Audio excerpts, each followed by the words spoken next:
Hey everybody, this is Michael Oskam from ProWestRecording.com and ProAudioLessons.com. Pro Audio Lessons is still under construction, so don't check that out quite yet, but you can go to Pro West Recording, see what my studio is all about, and learn a little bit about what it is that we do here and some of the great things that we offer in terms of instructional material.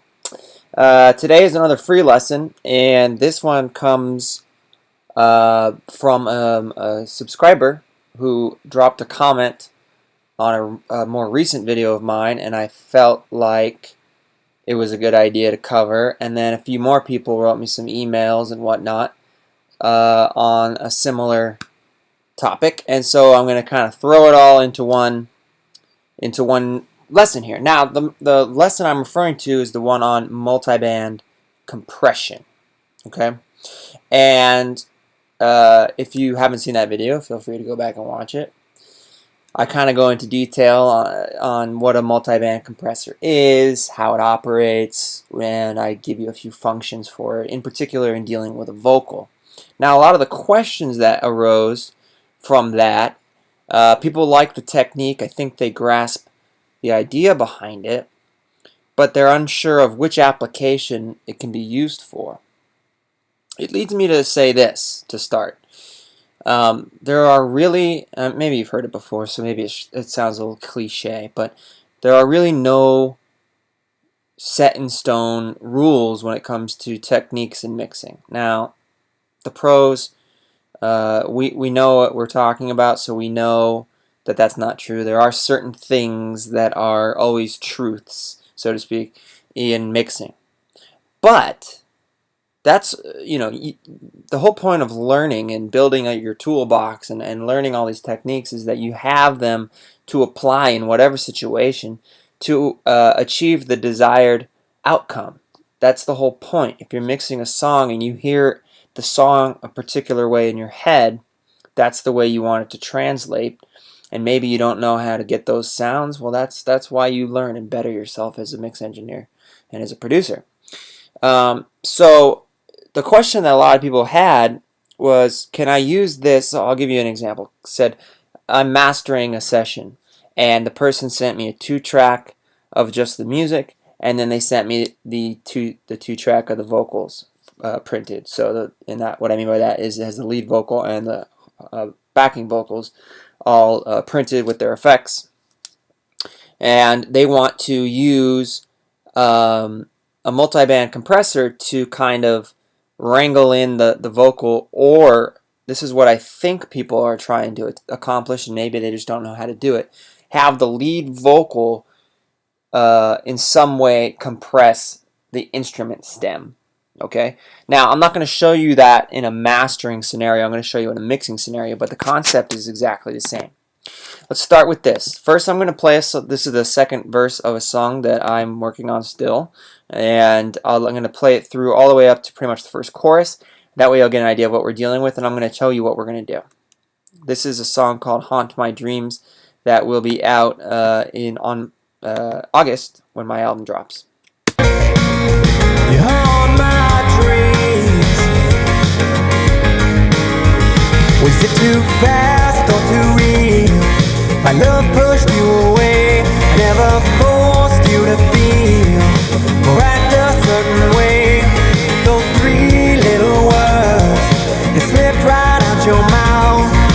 You said it first while I kissed you on your couch.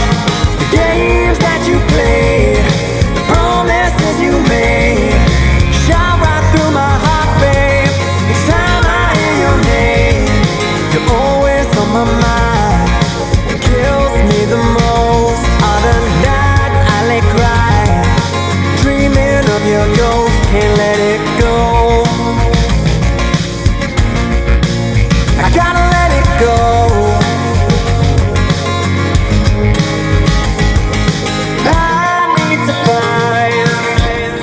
Okay, so you get the idea of the tune. And what we're going to cover now is, what I'm going to do is I'm going to set it up so that that vocal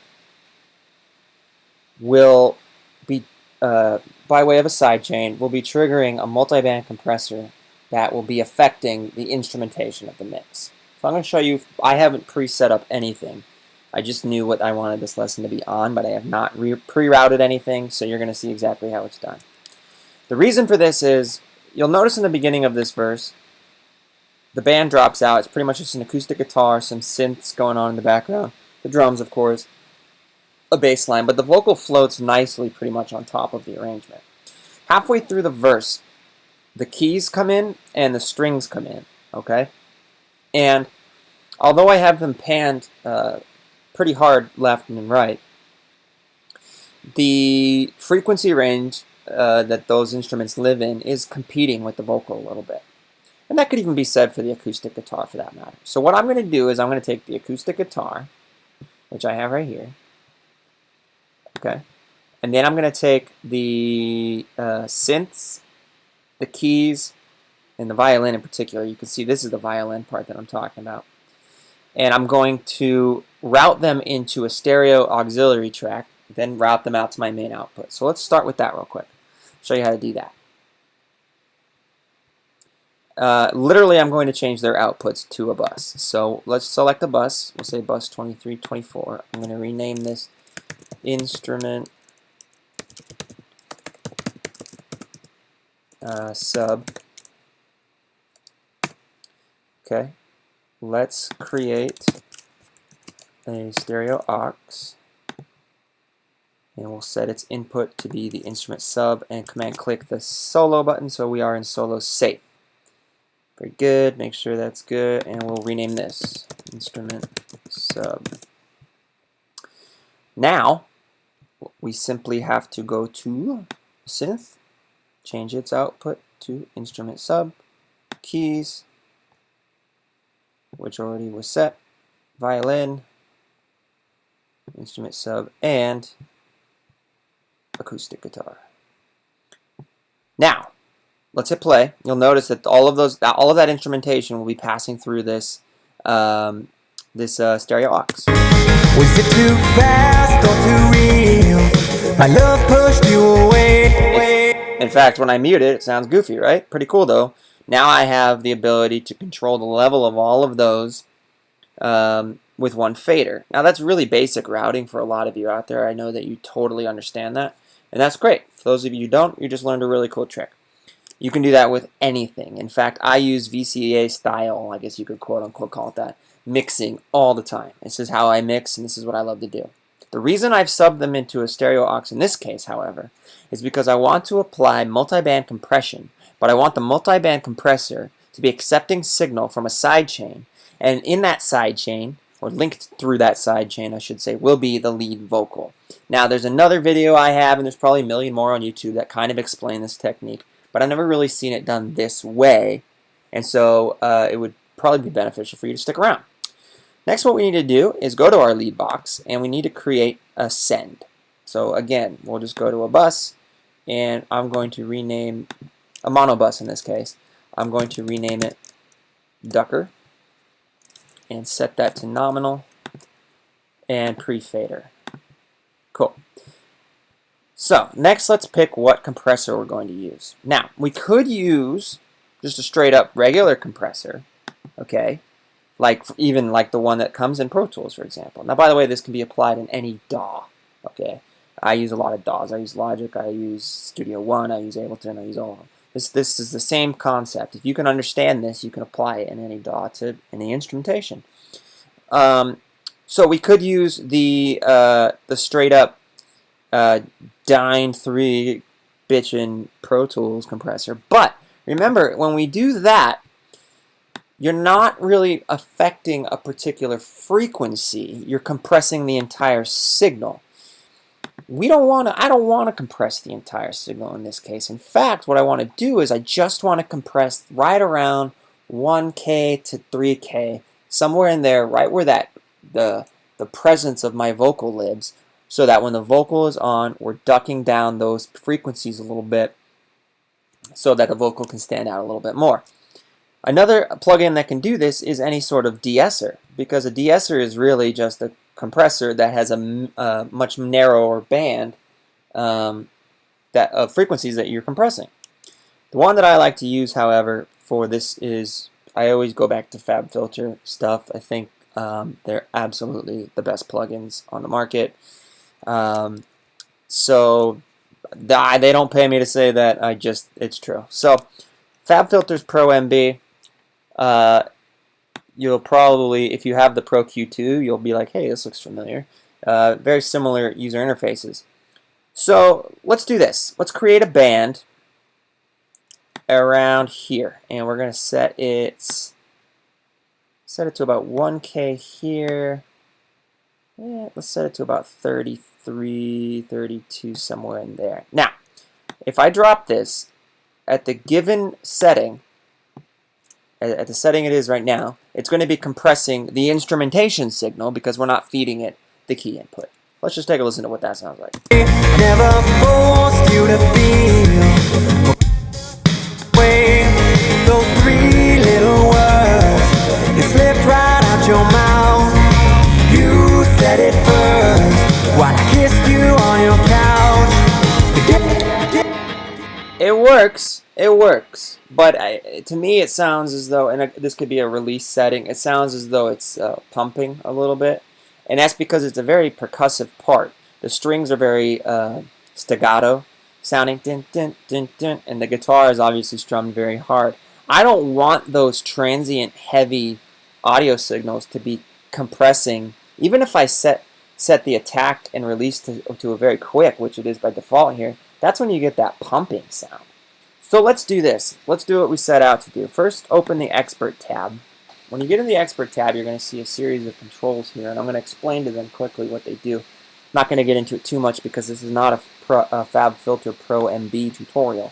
But if you were selecting band, then the frequency range that is going to be compressed is the one that has the existing band. Or if there were multiple bands, then they would all be compressing the signal that is passing through the plugin. Now, if we set it to free, I'm not going to get into this too much, but you'll notice this purple bar here. What's cool about this is we can select, stick with me now, we can select a frequency range from the signal that's passing through to compress a different set range of frequencies. So if this was a kick-heavy song, and I wanted every time the kick drum hit the 1K to 3K range to dip, then that's how you would do that. And that can be shown in another video. We're not going to do that now. Set it to band because we want this 1 to 3.5K-ish range, right? Now we have in and external. Internal means that from the plugin's internal source, that will be what's controlling the compressor, which is the way it is set by default. External means we are looking to an external source, which in this case is the key input, which we have set up here in the top left, which is, of course, the send from the vocal. Now, when I hit play, you'll notice the compression going on here is in correlation to the vocal, and there's proof of concept because I can mute the vocal, and then this should stop. This should stop the compression. In fact, though, the only way that's going to work is if I temporarily take this off of pre-fader. Okay, let's go. Some clarity.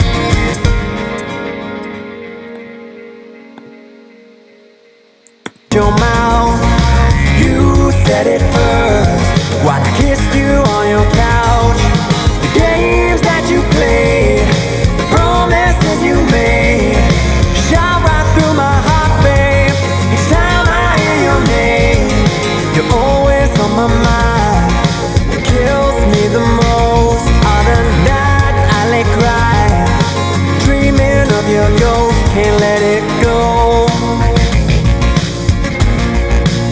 I gotta let it go.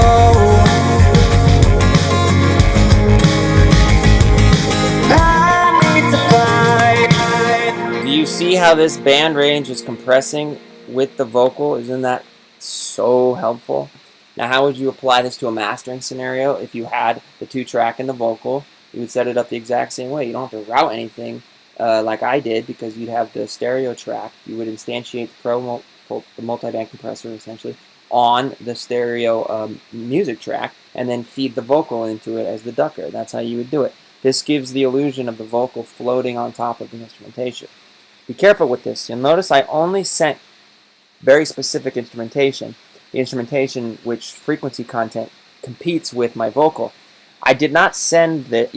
For example, if you did this on your mix bus, you'd have a real problem.